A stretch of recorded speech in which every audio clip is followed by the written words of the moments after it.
All right, it shouldn't take too long. Just some very basic questions. So first, can you just tell me a little bit about yourself? Yeah, been working at Dell for nearly a decade now, doing all sorts of things with merchandising for Dell.com. Everything from client peripherals, which is just your everyday accessories like keyboards and mice, headphones, and now doing the assortment planner for displays. So working on future portfolio stance and how do we go and gain as much market share as possible, and how to create an end-to-end strategy to go do that. Outside of work, very much, just probably like you, Danny, want to be outside, like to go run, rock climb, any of that stuff to kind of have that outlet outside of work. Perfect. And then, what is your daily routine working? What is your daily routine like working at Dell? It's a kind of a whirlwind of responsibilities and read and react to situations, right? In no way are 2 days the same, which is probably one of the things I like most about it. We're always reading and reacting to customer behavior and trying to find ways to interpret the data of our customer behavior so that we can be innovative in our strategy. And how we do that on day to day is looking at actual customer data, historical sales, and then as well as looking at the market insights from external partners like NPD and IDC that provide external market insights that we can incorporate into our financial models in order to kind of best lay out a day-to-day strategy for Dell.com and our retail partners. Perfect. And then, what do you love about being in an assortment planner for displays? Honestly, I think right now it's very new to me, so I'm learning a lot. I think that's something that is critical, in a healthy working environment, is to not just be rinsing and repeating all of your actions. It shouldn't be a copy and paste environment. It should be something that is continuously challenging yourself to learn and adapt into an evolving market, and that in itself really keeps this job fresh in order to continue to come in with an appetite, hungry for more, and to continue to challenge not only myself but the peers around me, keep me coming back for more. Perfect. That's a really good answer. I like that one. And then, what do you enjoy the least about your job? Besides working with Mendez? Oh, yeah. Besides working with my dad.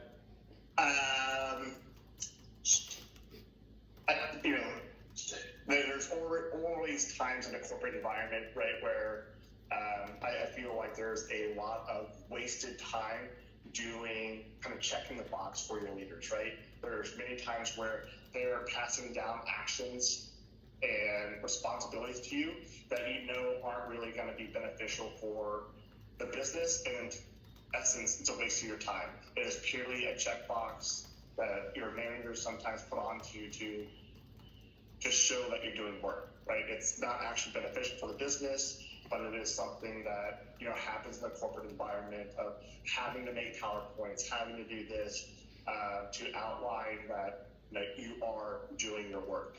I think it's something that I don't appreciate about the corporate environment. And then, what were some key steps that you took to get to where you are now? Yeah, honestly, I think the biggest thing with this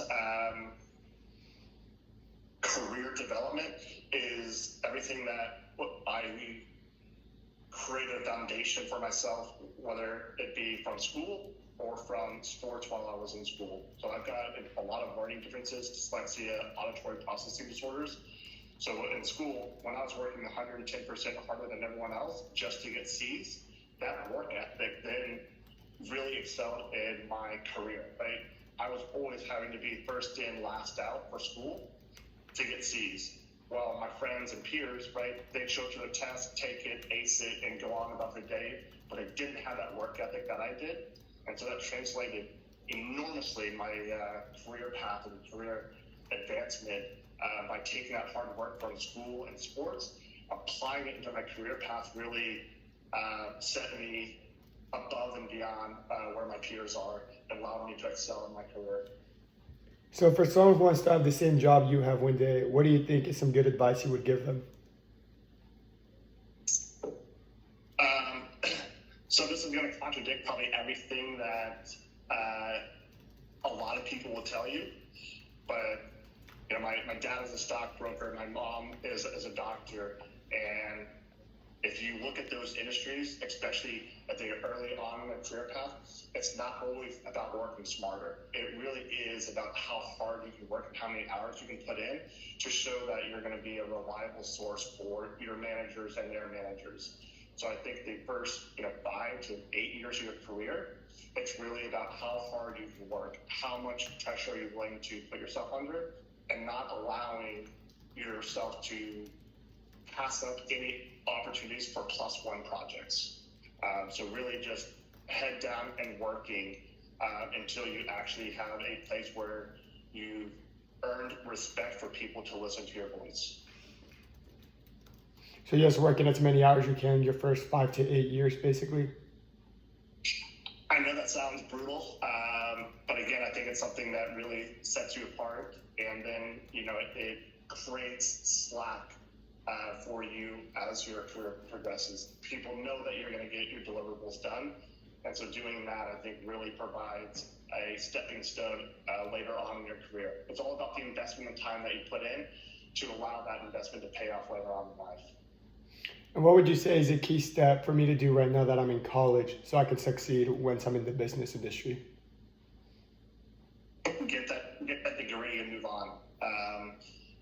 Generally, I think, obviously, your dad and I have talked about, your path in college, and anything that I can tell you is, don't be discouraged by the grades that you get. Don't be discouraged about what other people are doing. The biggest thing that I can say for someone who's in your position is don't compare yourself to others. You'll only limit yourself to what they've accomplished. Perfect. Thank you so much. And then, was there a class that you took in college that really prepared you for the business world and that you still use to this day, whether it be a finance or accounting class or talking class, anything like that? So the 2 classes specifically are, 2 types of classes specifically. I think public speaking is something that is wildly underrated. Something that if you're able early on in your career to step in front of your peers and your bosses and being able to articulate clearly your presentation without saying things like, and being able to deliver that message where they can comprehend it and take it away, and you delivering it with confidence is massive. And the second one, you being in business marketing, right?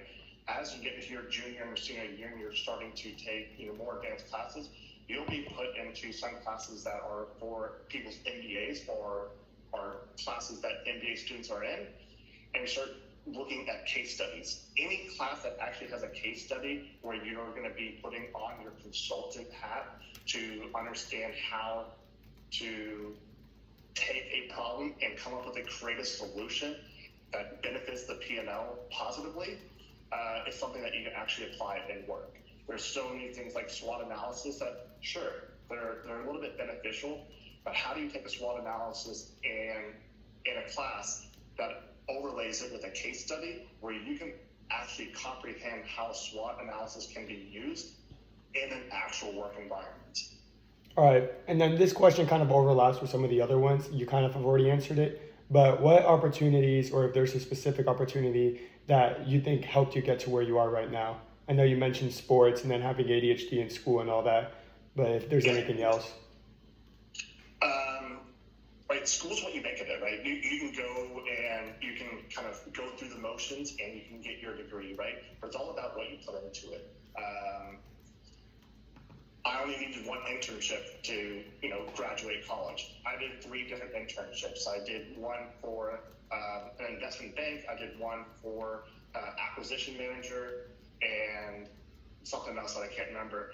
But go above and beyond. If someone offers you an opportunity, be that person who continuously says yes. You being in track and field, right? You're managing a lot, and you're always finding ways to get it done. And so you're young, you're energetic right now. So any opportunity, whether it be extracurricular or within your curriculum, sign up for those opportunities. Continue to learn how to say yes, and then figuring out how to prioritize your agenda to understand what topics of your agenda are going to provide you the biggest ROI. You'll all of a sudden start to realize and understand what's actually important in life and what's not, and how to recategorize your life to be successful and to deliver, really strong, substantial work that hopefully your peers are not doing because they're out being lazy or just taking things for granted.